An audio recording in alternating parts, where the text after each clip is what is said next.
En 1968, la jeune Iris et son petit ami Paul assistent à l'inauguration du restaurant Skyview. Paul demande Iris en mariage en glissant une bague à son doigt. Mais à ce moment-là, Iris aperçoit un enfant qui lance une pièce de monnaie. La pièce se coince dans la ventilation, qui s'arrête instantanément. Pendant ce temps, les personnes à l'intérieur de la tour dansent joyeusement, ignorant que les fissures dans le verre sous leurs pieds s'élargissent rapidement. Alors qu'Iris et Paul dansent, les supports métalliques sous leurs pieds atteignent le point de rupture. Soudain, la pièce coincée brise une pale du ventilateur, qui vole droit vers un tuyau de gaz. Alors que les gens continuent à danser, les fissures s'agrandissent et le gaz commence à s'échapper dans l'air. Tout ce qui entoure Iris la rend inquiète. Soudain, Paul tombe à travers le sol en verre. Les gens commencent à tomber les uns après les autres, s'agrippant désespérément aux poutres métalliques. Le personnel du restaurant est pris de panique. Paul parvient à s'agripper à une plaque de verre renforcée et Iris demande à quelqu'un de l'aider, mais personne ne vient. Elle tend désespérément les bras vers Paul, mais il tombe. Dans le chaos, une femme en proie aux flammes court vers la fuite de gaz, provoquant immédiatement une violente explosion. Iris réussit à échapper de justesse aux flammes. La foule paniquée se précipite vers la sortie de secours, mais le passage s'effondre, tuant tout le monde. Miraculeusement, le garçon qui a lancé la pièce réussit à s'échapper indemne. Les survivants se précipitent vers l'ascenseur pour tenter de survivre à cette catastrophe. Un vieil homme pousse Iris sur le côté, mais il reste coincé à mi-chemin dans les portes de l'ascenseur bondé.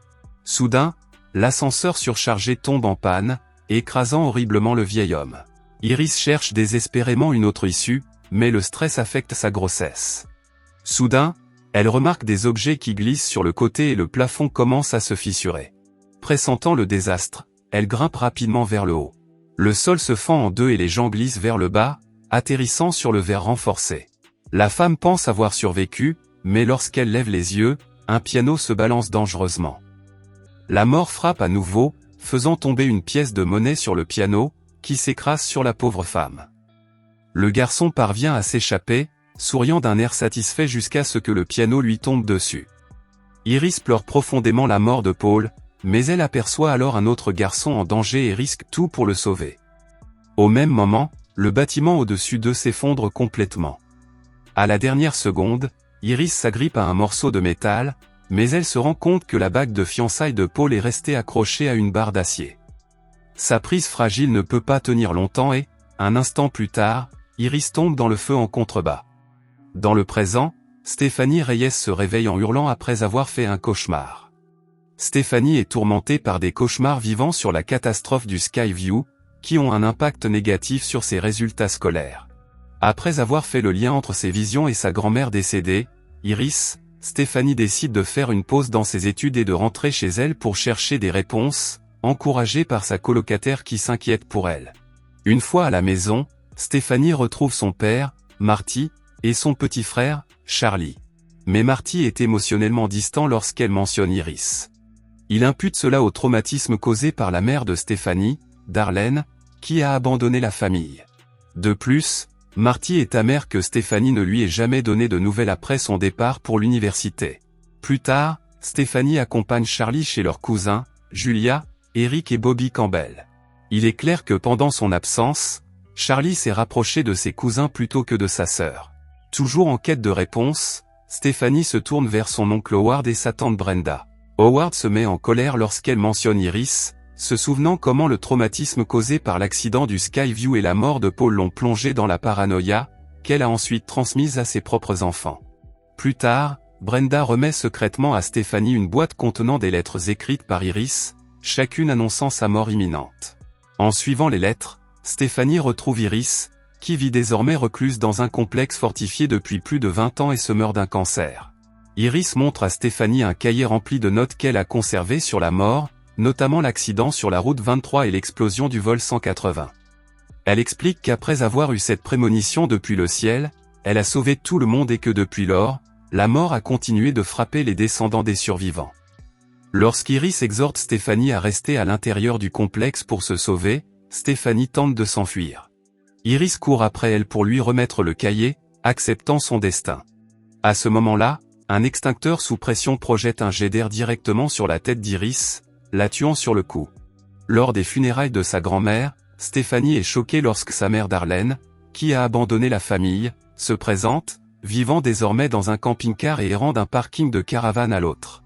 Furieux, Charlie s'en prend à Stéphanie pour avoir disparu après le lycée. Plus tard, les Campbell organisent un barbecue en mémoire d'Iris, et Darlene se joint à eux. Howard l'invite à rester plus longtemps, mais elle refuse. Ils trinquent ensuite pour célébrer le temps qui leur reste, mais la mort, comme toujours, est à l'affût. Une bonbonne de gaz défectueuse manque de brûler Eric. Bobby saute sur un trampoline juste au-dessus d'un râteau. Darlene retire le râteau juste à temps, mais une bouteille de bière laissée sans surveillance active un tuyau. Pendant ce temps, à la maison, Stéphanie feuillette le cahier d'Iris et sent la présence de la mort. Une rafale de vent fait tomber une photo de famille et un morceau de verre atterrit sur le sol. Comprenant que quelque chose ne va pas, elle court vers le barbecue familial, mais il est trop tard. Le trampoline cède, faisant tomber Bobby. Un morceau de verre se trouve juste en dessous de lui et Howard marche dessus, se transperçant le pied. Le tuyau gonflé déclenche le râteau, qui heurte la tondeuse et la projette en plein visage à Howard, le tuant sur le coup. Après les funérailles, Stéphanie réunit la famille. À l'aide des notes d'Iris, elle révèle que la mort s'en prend désormais aux parents biologiques d'Iris, dans l'ordre. Howard, Eric, Bobby, Julia, Darlene, Stéphanie et Charlie. Parce qu'aucun d'entre eux n'aurait dû exister. La famille, submergée par la douleur et l'incrédulité, s'en va. Plus tard, Eric survit de justesse à un terrible accident dans un salon de tatouage lorsqu'un ventilateur s'en mêle dans les chaînes accrochées à son piercing au nez et qu'il risque de tomber dans le feu. Sa veste en cuir le sauve. Cependant, il continue de se moquer des avertissements de Stéphanie. Même après avoir failli être renversé par une ambulance, lui et Julia l'ignorent. Frustrée, Julia s'en va, mais elle est frappée à la tête par un ballon de football qui la fait tomber dans une poubelle. Un camion soulève la poubelle et la vide dans un compacteur. Stéphanie, Charlie et Eric tentent d'intervenir, mais le compacteur se met en marche et écrase le crâne de Julia. Le reste de la famille commence alors à croire que la mort les prend pour cible, mais Stéphanie est confuse. Pourquoi Eric a-t-il été épargné? Brenda révèle la vérité, à savoir qu'Eric n'est pas le fils biologique d'Howard. Stéphanie, Charlie, Darlene et Bobby décident de rechercher JB, une personne mentionnée dans les notes d'Iris. Eric insiste pour les accompagner afin de protéger Bobby, qui devrait être le prochain sur la liste. À l'hôpital, JB se révèle être nul autre que William J. Bloodworth, le fils de la chanteuse de lounge qu'Iris a sauvé cette nuit-là. Lui et Iris avaient travaillé ensemble pendant des années à traquer la mort. L'homme commence à leur expliquer les règles. Tromper la mort en tuant quelqu'un d'autre ou mourir et être ressuscité.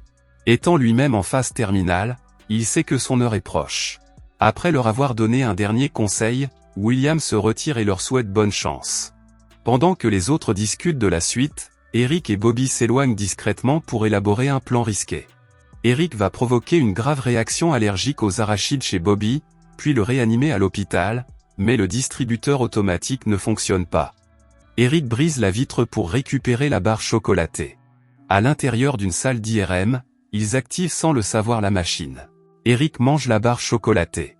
Pendant ce temps, l'aimant de l'IRM attire soudainement Eric.